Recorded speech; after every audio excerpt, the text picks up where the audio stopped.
Hello children, welcome back to English class. Today I am going to explain the lesson Ulysses and the Cyclops, written by Charles Lamb. This is from your non-detailed part, that is supplementary part, third lesson, the part 2. This is the only lesson that is there in non-detailed part. So this is there for your syllabus. This lesson is not excluded. So you have to learn this lesson. So it is, we can say this is imaginary story, that's it. Okay. So very interesting lesson. It is just a tale, we can say. So the lesson name is Ulysses and the Cyclops, written by Charles Lamb. So let's start the lesson. Coasting on all that night by unknown and out of the way shores, they came by daybreak to the land where the Cyclops dwell, a sort of giant shepherds that neither sow nor plough, but the earth until produces for them rich wheat and barley and grapes, yet they have neither bread nor wine, nor know the arts of cultivation, nor care to them, for they live each man to himself, without laws or government or anything like a state or kingdom. But their dwellings are in caves. On the steep heights of mountains, every man's household, governed by his own caprice, are not governed at all. Okay, this is the half part of first paragraph. Not half part, still it's there. So I will explain later. First, let me continue this part. First I will explain this. After that we can go through the next. Coasting on all that night by unknown. So here, who has coasted that place? Who were going to the certain place? It means that they were traveling over the sea. Okay, so they have reached certain part. Imagine the seashore has come from them. So they traveled over the sea and they reached a place, a daybreak. It has become daybreak and they have reached a certain place that is unknown. Entire night they have traveled on the sea and the morning they reached a particular place. Who is that? Who has traveled? That we'll come to know in the next paragraph or in the next few lines. So here some people, they have traveled the entire night and in the daybreak they have reached certain place. In that place these Cyclops were living. Who are these Cyclops? Okay, still I didn't say who has traveled, but I told that some people, they have reached the people who have traveled over the sea. In the morning they have reached the seashore, a particular land. In that land some different kinds of people they are living. So those are called Cyclops. So the Cyclops are living in that place. Unknown people. Okay. So, but what type of people? Who are these Cyclops? So they are a sort of giant shepherds. Who are they? Giant shepherds. Giant means what? Very big, huge personality. They have the huge personality. And what is their work? Their work, they are shepherds. Shepherds mean the people who will take care of sheep. So they have so many sheep and they will be taking care of the sheep and they are cultivating some things. Okay, they are shepherds. What type of shepherd? Giant shepherd. They are not the normal shepherds, but they are giant shepherds. So who are these Cyclops? Cyclops are giant shepherds. After that we will come to know much about these Cyclops, the personality. That is the speciality of these Cyclops. We will come to know. So first they have reached the place. That place, who are living? Cyclops are living. And who are these Cyclops? They are giant shepherds. And what is the activity that they will do? So here they will neither sow. They don't sow. They will not sow any seeds or even plow. They won't work on the fields.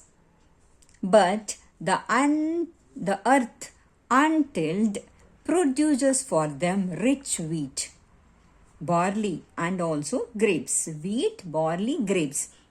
These are very delicious food, right? Wheat, nutritious food, very good food. It has so many vitamins. Wheat, barley, and also grapes. How the earth is giving? Without having any tilt. The earth is not tilled by anyone.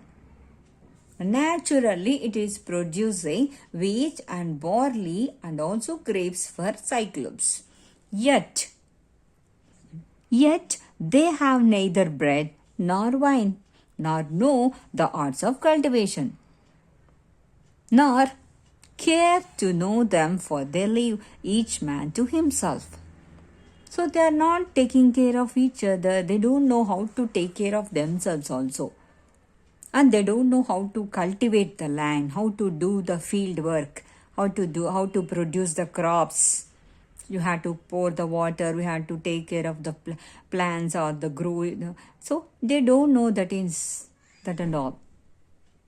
One side, untilled earth is producing wheat, barley, and grapes, the costly food they're getting, but they don't know how to prepare bread or even wine. They have the wheat, but they don't know how to prepare bread. Or even, like in our language, if we say chapati, like that, roti, they don't know.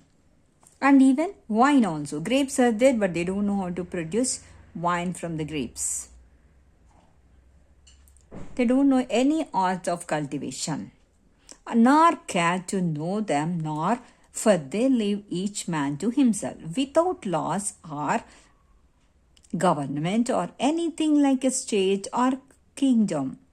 They are not under the control of any government. They don't have any government. They don't have any ruler over them to charge over them. Okay, they are free birds. How good, huh?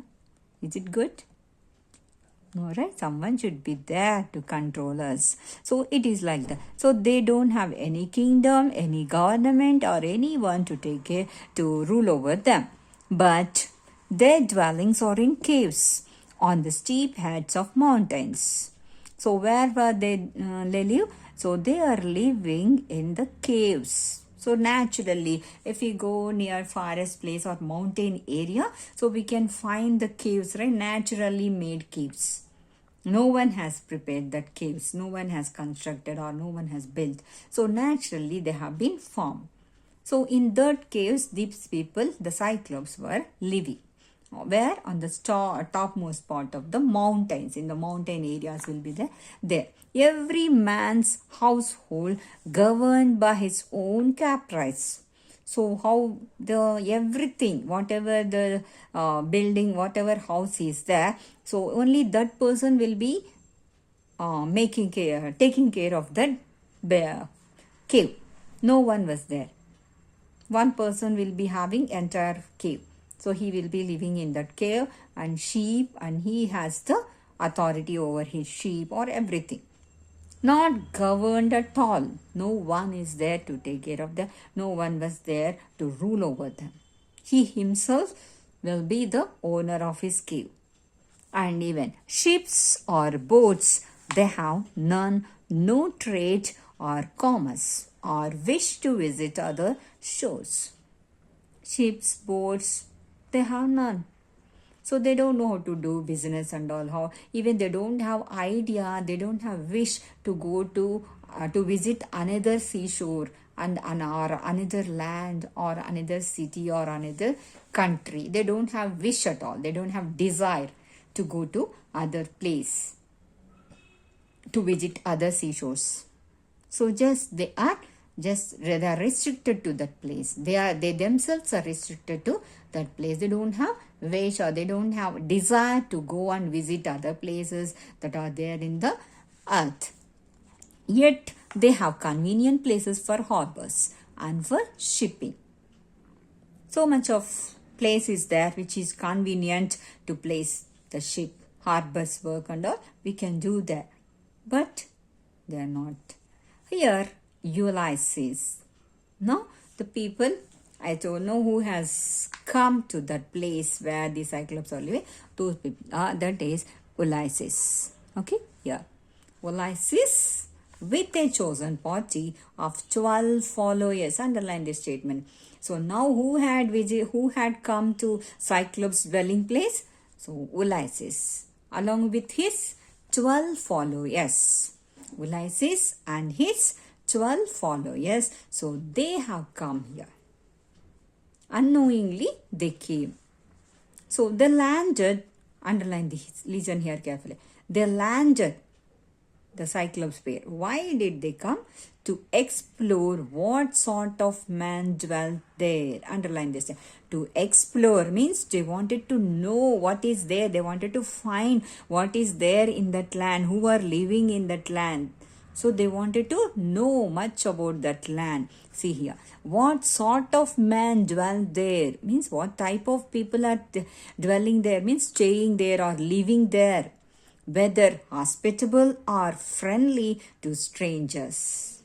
So even they wanted to know what type of people, what type of mentality they have, whether they are good people, whether they have friendly nature or not.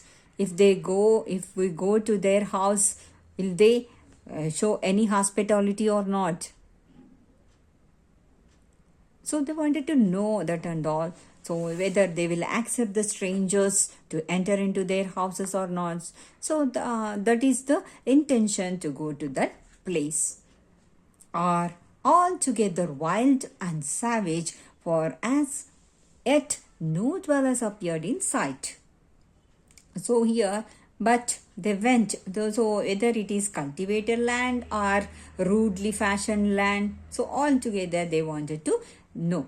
For yet as no dwellers, though they have entered, but they couldn't find any people who are living in that place. Still they didn't find anyone. Still they didn't see the Cyclops. Just they have entered that place. Just they are searching for someone who was staying in that place. Till then, Ulysses and his fellow followers couldn't find any person at all. Still they are observing everything.